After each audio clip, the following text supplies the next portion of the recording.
Hey folks, Mark Murphy with TravelTube.com, and I've made it back to the East Coast, which is great. Got some great weather here down at the beach, and this is my makeshift studio. So it's not as fancy as the one in Fort Lauderdale, but it works. And I'm going to do a little work for you today, give you some ideas. But first and foremost, if you're a travel expert, please sign up at the site, cost you nothing, and we feature travel experts, which are also known as, oh yeah, travel advisors, travel agents, whatever you want to call yourself. If you're too lazy to do that, I have no time for you. Just letting you know. Just letting you know.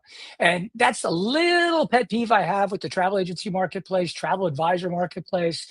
Um, you guys bitch and complain about things, and getting support. And then you have somebody that actually supports you, and then you don't bother to support them back with the simple thing as signing up for our newsletter. So if you go to the website, you can sign up for the newsletter. We send it out every week to show you what the feature is, and then also to highlight your peers around the world that are posting great video content, either on TikTok, YouTube, etc. And we make it available right here on traveltube.com. What we're trying to do is aggregate that expertise in a single place.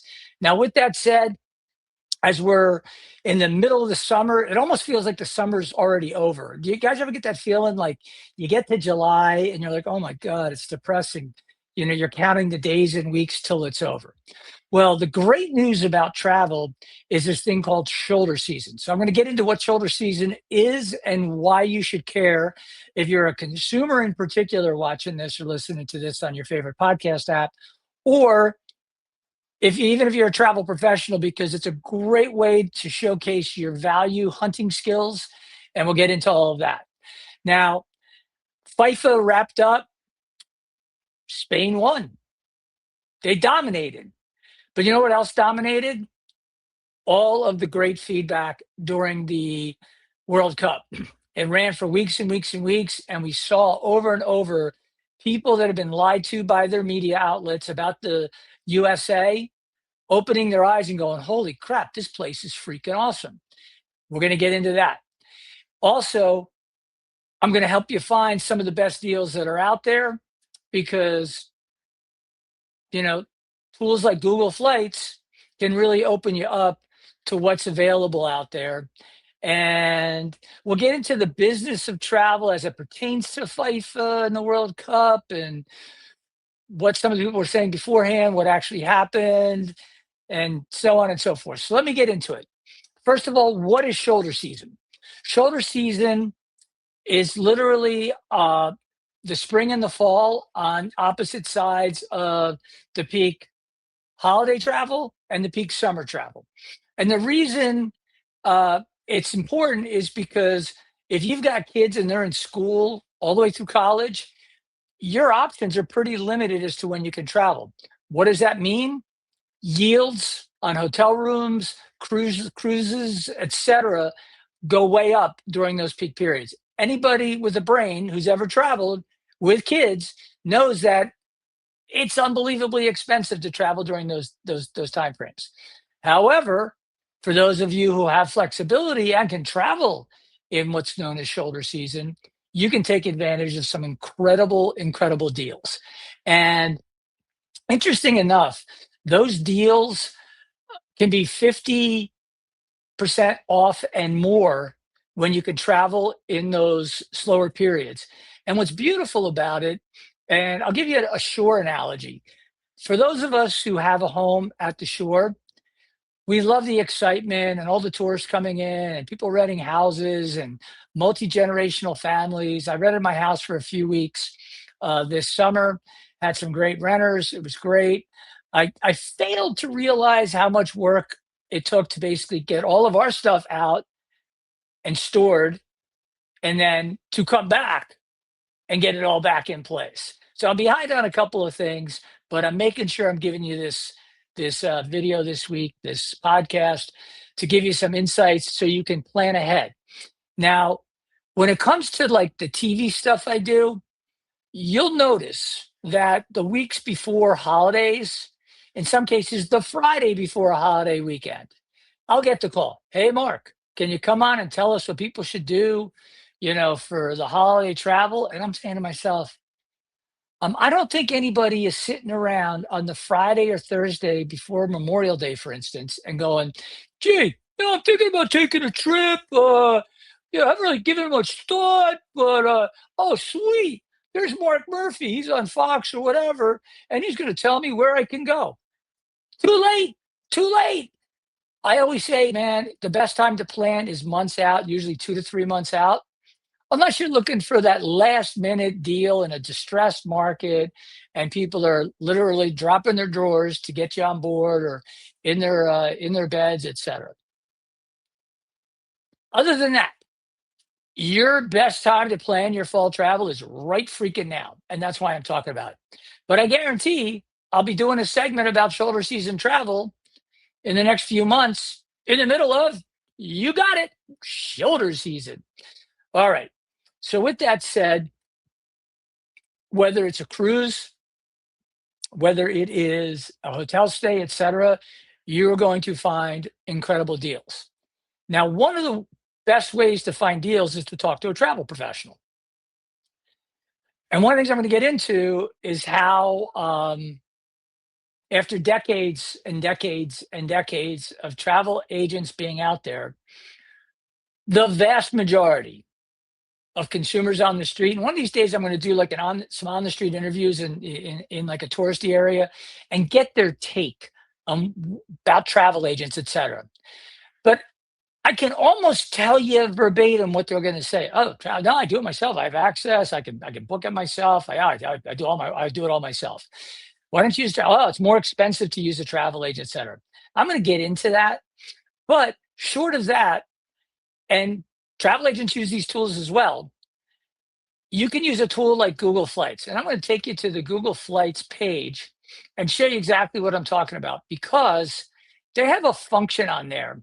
And for the adventurers that are out there, you go to Google Flights and you can look here and you can see, let's see, we've got origination city, Philadelphia, to anywhere, to at any time. But I'll say, because we're talking about shoulder season, I'll say, let's look at like, I don't know, let's pick the week of September 13th, and let's go out before you get to Thanksgiving, folks, and see what we're going to get here. So I'll go to the 21st. That's my date range. And this might screw things up a little bit because it says I'm leaving on Sunday and I'm coming back on these dates. But you'll notice a lot of stuff comes up. Okay. And it's a little pricey. So I'm going to get rid of the dates. I'm just going to say no dates. Let me delete that. Delete that. And let's just do a little exploring. Okay, let's get off there. Why is it giving me that? I don't want any dates. Okay, we're going to refresh.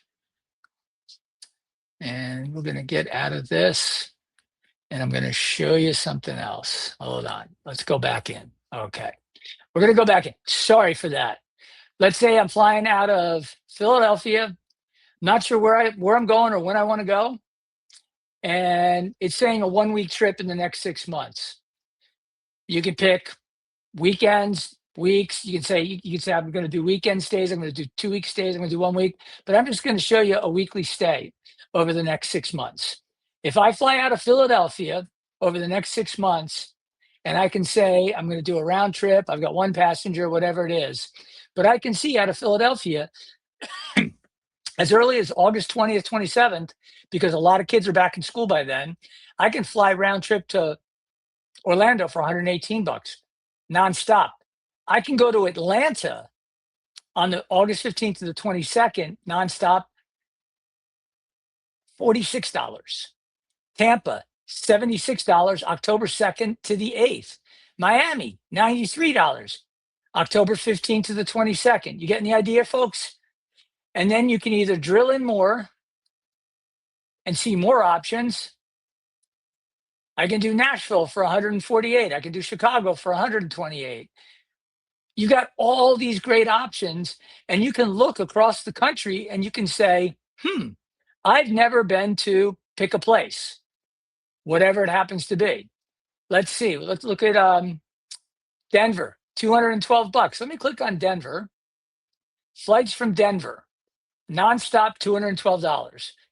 Now, my kids fly out of Denver, and I got to tell you, that's really low at this point in time for a nonstop flight out of Denver.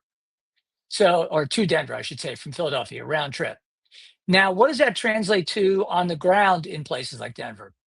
Typically, what happens is when you see really cheap rates on a longer haul flight, like a 3.5, 4 hour flight to Denver from Philadelphia, that also translates to probably not a lot of hotel rooms filled at that same point in time. And that means that you can get a great deal on your airfare, but you're probably not guaranteed. You're probably going to get a great deal on what? Your hotel room. So I would tell people to use this tool and be adventurous and say to yourself, where have I not been?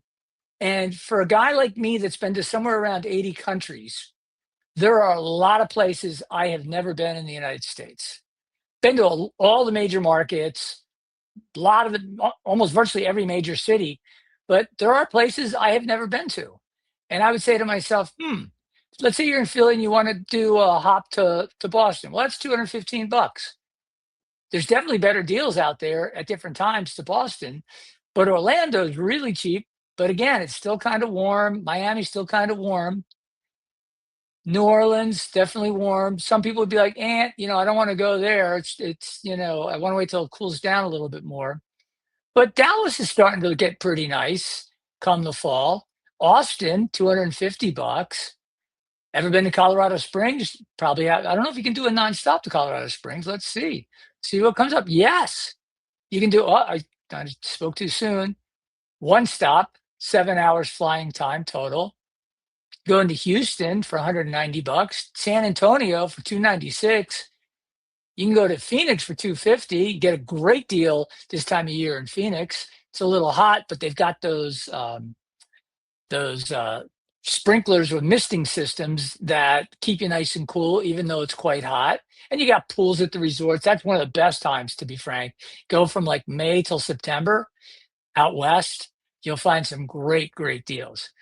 Flying into San Luis Obispo, if you've ever been, it's a long flight. My son went to college there. Long flight, takes forever, but beautiful countryside, wonderful place. So you can fly there for a really cheap rate with a connection right now, and you can get there in about 8 hours on United. So again, some of those flights could take 12, 13 hours. The joke is, I used to tell my son, it takes me as long as flying to Tokyo from JFK to go see you in college.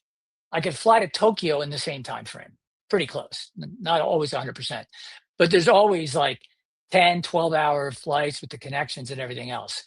So this is just a little thought to say to yourself, are there some places I haven't been, and would it be awesome to go there?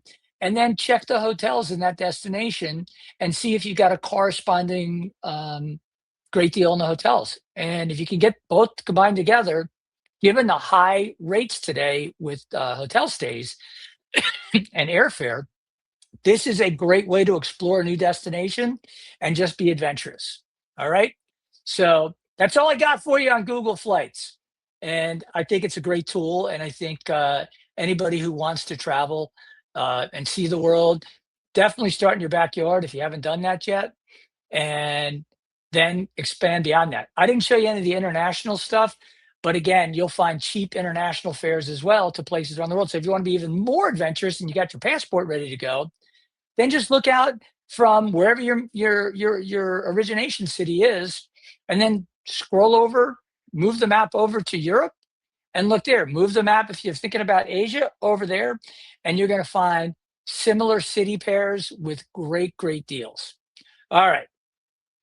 That's it on the shoulder season and getting great, great deals at a time when hotel rates going down 95 as we leave the Jersey Shore and head back to Florida.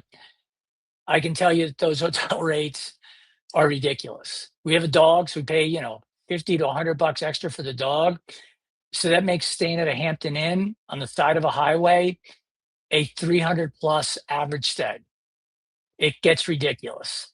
Where I remember years ago, pre-COVID, you could stay in a lot of those places for 100, 125 plus the fee. So they're up about 50%. And I know a lot of people that, you know, want to travel and have to stay within a budget. It's been off limits to them. This is a way around that. All right. Now, with that said, FIFA and the World Cup. So the question I have is, did hosting the World Cup bring a ton of money to the hotels in those cities around the country? And the answer is yes and no. So pre-World Cup, there was a lot of bitching and moaning that they weren't going to get the numbers that they thought they were going to get. And I say, well, why did that happen? Well, let me tell you what happened. The hotels in the host cities priced themselves out of potential longer term stays. Here's a funny side note. It's kind of funny. It's kind of Irish humor. My father-in-law passed away, and this is back in 2004. He passed away, and we kept him on ice, and we ended up burying him. Uh, I don't know, 12 days later, as opposed to sooner, because my mother-in-law is from England, and she has all her relatives that live in England and some live in Australia. But the ones in England wanted to come to support her. Now, they didn't just come for the funeral and leave. I think the last one spent 3.5 weeks with us.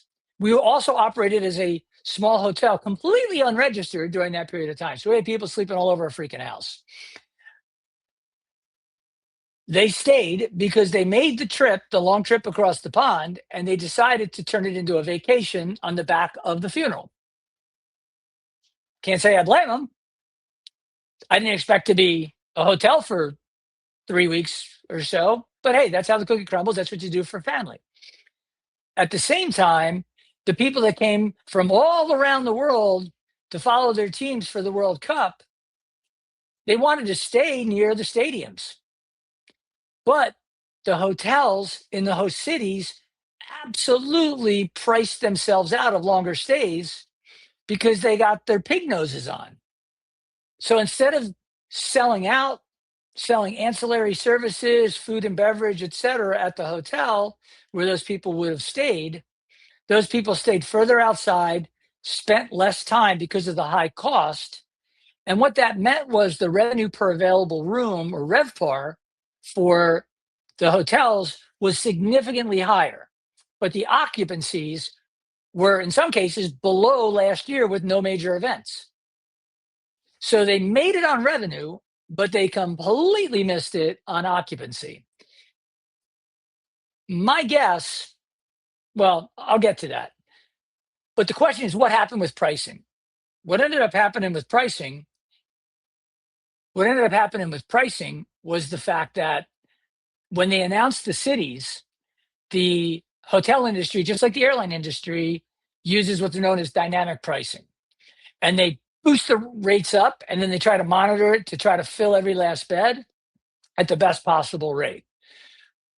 But as soon as the match schedule was released, hotels went from, let's say, an average of about $300 a night up over 300% to, in some cases, over $1,000 a night. So if if you wanted to go, you needed a place to stay. So Airbnb did really well. People who rented their homes and their apartments and condos did really well because they were a better alternative, but they were also high. And what ended up happening is, instead of getting people to come here and spend much more time than they normally would have spent because of the high rates, they came, they saw, they left. They didn't stick around in some cases. And that's really a shame for the US inbound tourism market, because if they had stayed longer, the hotels would have gotten the full revenue. Because guess what? As soon as those games are over and that city is done hosting, that's the end of it. That's the end of the gravy train. That means that everybody that gets impacted by travel and tourism, those are the taxi drivers, the Uber drivers, the restaurants, the attractions, and on and on and on, all of them missed out on that revenue. Sure, the hotels got great yields for those periods of time, especially when you had really popular teams with big followings and big matches. But once that happened, they just moved on. They didn't stick around. They didn't spend more money doing other things. And that's unfortunate. So it's a good lesson for, I think, the industry, because I think they missed a really good opportunity. And that's a shame. But the great thing about the World Cup, it opened the eyes of foreign visitors to the lies that they've been hearing from all of their media. Now, just so everybody understands, I've owned a media company. I've been on almost every network out there. I think the only one that I had never been on is CNBC. That might change in the near future with something I'm working on. But anyway, with that said, they lie. They flat out lie. They bash the United States. They make it sound like it's incredibly dangerous. Oh my God, we have guns. They tell people that they might get picked up and sent to CCOT in El Salvador because they just happen to be a foreigner on a tourist visa. And I know this firsthand because we have relatives that live overseas. One of them dates a girl who's from France, and her brother was explaining to her, it was either a brother or sister. Oh, it was the brother's girlfriend. It was the brother's girlfriend was saying when they were coming to visit last summer, oh, it's too dangerous. So you could get deported.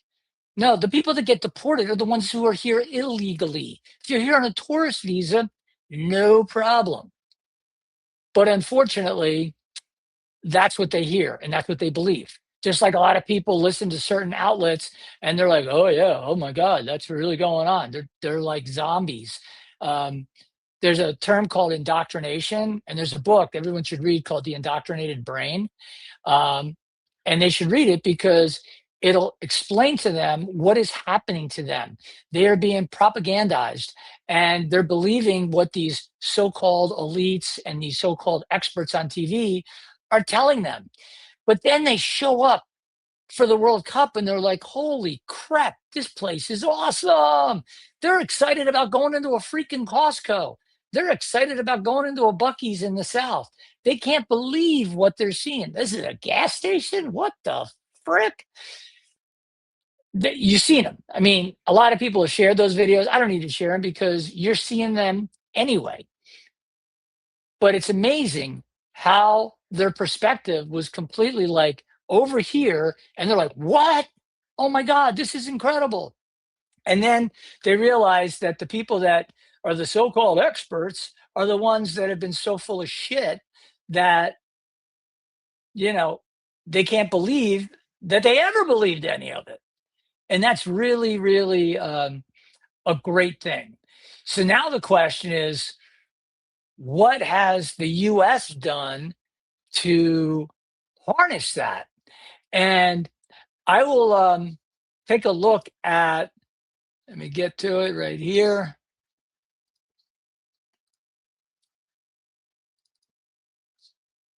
There we go. The US Travel Association. Okay. So the US Travel Association put out this press release following the conclusion of the World Cup. They did a survey. And I want you to think about what could possibly be wrong with this survey. America's real World Cup win, not the team. They didn't win. They won a few games, but yeah, they had a terrible final game. But the real win is the welcome.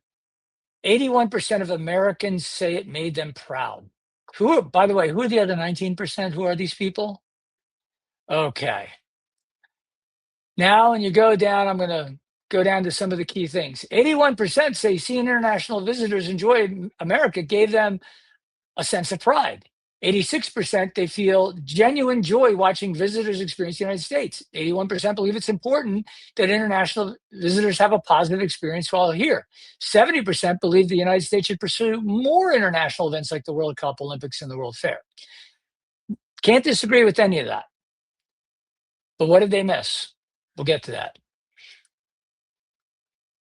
They say they were asked why it's important that international tourists have a positive experience in the US.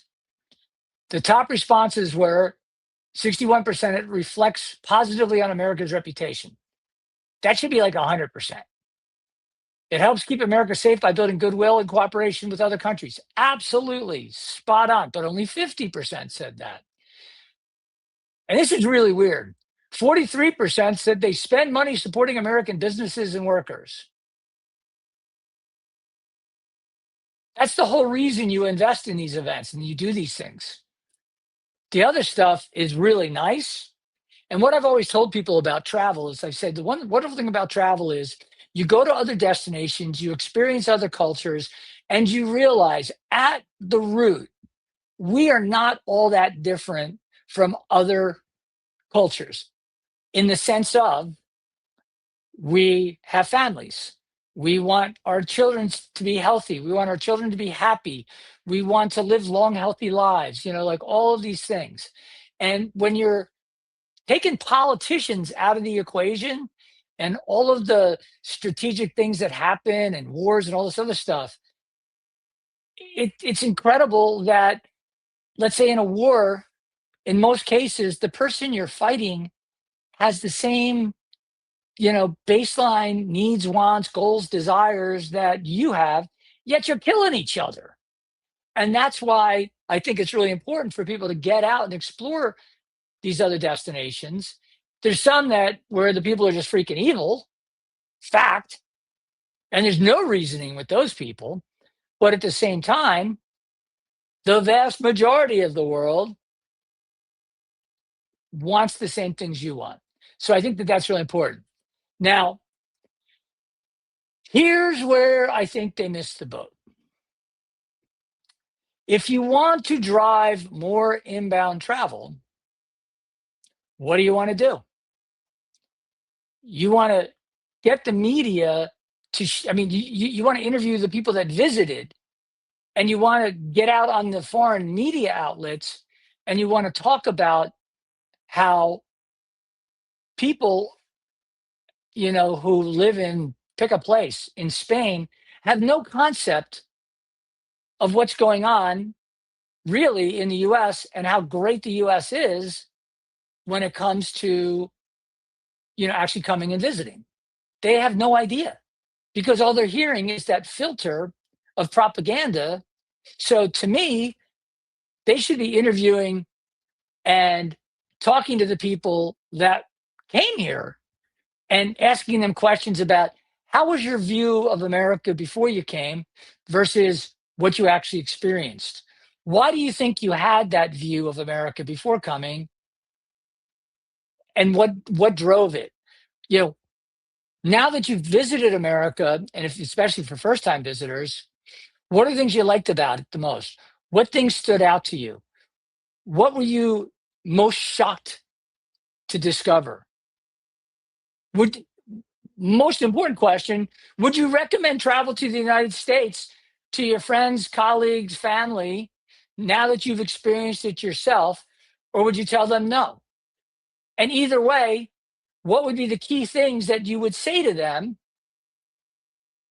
etc.? And what would you say to the media outlets that have portrayed the USA in a way that created your original negative perceptions, if you've said there were negative perceptions? And what would you like them to understand? Maybe they need to travel more. Maybe that's something you can talk about. Now, we're right on the heels of it, so things are going to come out.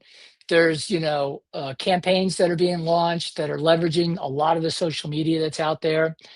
But the fact that all of that social media and all of those responses weren't actors, weren't spokespeople, weren't paid influencers. They were just everyday men, women, kids, grandparents, you name it, sharing their absolute joy of what they experienced visiting the US, in most cases for the first time. That's that's what you wanna ask them about. You know, these are the things that I would be doing. If I was in charge of inbound marketing to the United States, I would make sure that we had a PR campaign and an advertising campaign with it. Um, and the government hasn't been great about providing funds to promote the US, generally speaking, but we should, as a country, spend money to promote travel and tourism from around the world to come to the US. And for those who are like, ah, we're telling people we're going to look at their social media, we're going to do this and that. Have you heard of ETA? You know, have you ever committed a crime? Have you ever been convicted of a crime? Have you, you know, that my brother-in-law just went to the UK to check out the British Open, and they're asking questions because they want to make sure that the people that are coming in are okay. And if they want to look at your phone, they can take your phone and go look at it. That's part of the deal.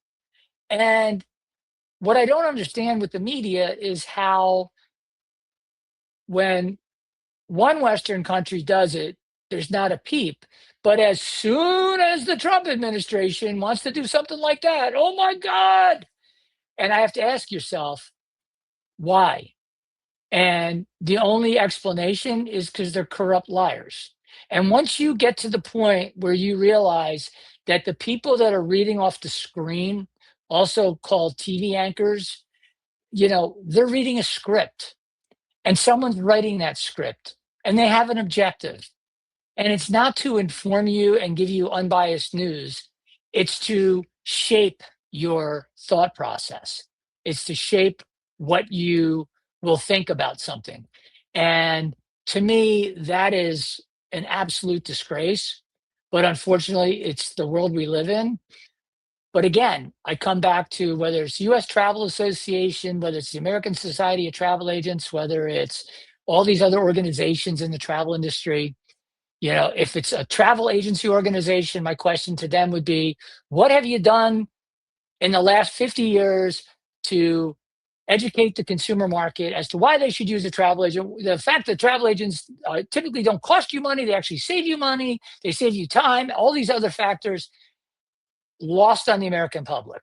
Overseas, what's lost on the potential traveling public is the reality on the ground of what's going on in the United States and why it is one of the safest countries, despite the news that you hear, because when it bleeds, it leads. That's just a thing about travel, and you know the irony. And I'll conclude with this: we had a visit from one of my wife's cousins, and typical of my wife's cousin, you know, why do Americans, you know, I'll try to do an accent. Why do you bloody need all these guns? Blah, blah, blah, blah, blah, right? And I said, well, you're talking to a guy that owns a bunch of them. Why do you need, first of all, why do you need a gun? And why do you need more guns? And I said, well, because I don't want to be the guy like in Boulder, Colorado, sitting by the freezer, you know, behind the deli counter when that madman came in and ended up killing 10 people. Okay. I don't want to be that guy. I want to have a chance. I may not succeed, but at least I have a chance. My first thing is going to be to run out the back door. Okay. Any responsible um, trainer that trains you on firearms, anybody that actually does concealed carry, etc., they know the last thing you want to do is take out your gun. That's the last thing you want to do. You want to avoid conflict. You want to get the hell out of Dodge. So if you can get out of Dodge, you get out of Dodge. But if you can't, you want to be the guy sitting with, I don't know, a spatula, or do you want to be the guy sitting with a, you know, 9 millimeter, you know, with 10 rounds in the magazine and one in the chamber? Yeah, I want to be that guy, the second guy. So here's the irony. So this guy comes and visits us, hearing all the blah, blah, blah about guns, and we got rid of guns, and we haven't had a mass shooting, et cetera, et cetera. I explained to him that if you took out the 5 worst cities in America for gun violence, and you took out the suicides by gun, we'd be one of the safest countries for murders in the world, in the entire world. And if you avoid those areas that are gang infested, drug infested, et cetera, which most tourists aren't going to, FYI, it's like saying, I'm going to Mexico, but I'm going to hang out in Tijuana, you know, where the cartels are bringing drugs through. And I'm going to go along the drug routes and hang out there. No, you're going to go to a resort in Cancun, or you're going to go to Puerto Vallarta, you're going to go wherever you're going to go, but you're going to be way away from a lot of that violence. Now, can violence find people? Yeah, you can be in the wrong place at the wrong time. Stuff happens. I had a brother who was shot and killed by a convicted felon who wasn't allowed to have a gun. It happens. But you can take steps and be okay. So he's like, so this guy, the English fella, he's like, well, can I see it? See one of your guns? I was like, sure. I said, let me show you this one. This is my everyday carry. Oh, what is it? I said, oh, it's a Glock. It's a 43X. That's my everyday carry. Fits inside my waistband, or in, if I want to use a bag, for rapid access, or if I want to have like a Vanish holster, which is under my shirt, but like a belly band. There's a lot of ways to carry. Showed him that, told him about gun safety. I'm taking out the magazine, I'm clearing the slide. And I said, whatever you do, you never take it, you never point it. So the first thing he does, I said, so here, and you always, when somebody hands you a gun, obviously you always keep it down, and then you make sure that there's no bullet in the chamber, right? Well, long story short, I showed him a bunch of the guns I own. Next thing he says, well, do you go somewhere to shoot them? I was like, yeah, I go like 10 minutes away to a range and I shoot at the range. I shoot my different guns at the range. And he's like, can I do that? Am I allowed to do that? I was like, yeah, you can come shoot the gun. He's like, well, what about this AR-15? Like, it's like a weapon of war. I was like, no, it's look, we'll take it to the range. Showed him. Here's the pistol. You pull the trigger, you shoot, bullet goes. You pull it again, goes. It's called semi-automatic. It's not a machine gun, bro. So we went to the range. I went through 300 and something rounds of ammunition with him doing most of the shooting. I had to tell him finally, dude, just so you know, I just spent, I don't know, $150 for you to go shoot at the range. So enough with the target practice and everything else. This guy could not get enough. The next thing he said to me, he's like, I think Britain needs to change their gun laws. I'm like, yeah, okay. So now we got a guy who is anti-gun, anti-this, anti-that, lecturing people about why you don't need this, why you don't need that. He's never handled a gun. I get him. He looks at him. He checks him out. He goes to the range. He shoots it, and he can't say enough good things about it. He was like, oh my God, this is amazing. This is so much fun. Oh my God, it's the best thing about the trip. Blah, blah, blah, blah, blah, blah, blah, blah, blah.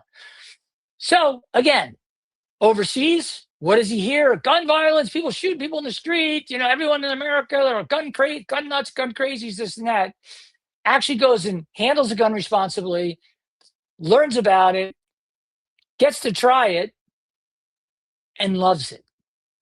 And that's the best thing that came out of the World Cup. Not that he was here for the World Cup, he was here a few months back, but everybody that comes has a paradigm shift because they realize that all the shit that they've been fed and shoved down their throats for years and years and years is a bunch of crap. And I just hope that the associations out there, if it's ASTA, get out there and start explaining, why you should be using a travel agent. I know you try to do it, but for $2,500 a month back in 2009, I was able to get a great publicist, and in less than 3 months, be on the Today Show, talking about travel agents. And I've done hundreds and hundreds and hundreds of those interviews since then. And all it takes is time and somebody that can get in front of the camera and speak coherently and concisely to share your perspective and your point of view on whatever the topic happens to be, whether it's a plane that crashed, a cruise ship that, hit rocks and sunk like the Concordia, or as simple as what should people be thinking about for the upcoming travel season. It's not complicated, but for whatever reason, it hasn't happened. And as far as the inbound travel, I wish they would get together and start helping change the perspective that foreigners have as far as travel to the United States. If they could do that, it would be freaking awesome. And with that said, I'll catch you next week. Remember, subscribe, follow, and do all you can to join us on traveltube.com. And if you're a travel agent, you don't really have a choice. You have to do it. Otherwise, Mark Murphy will come and get you. And then it won't be good for you because, God, I got to tell you, I can be really angry sometimes. No, I'm just kidding. It's all good, folks. Y'all take care, and I'll catch you next time.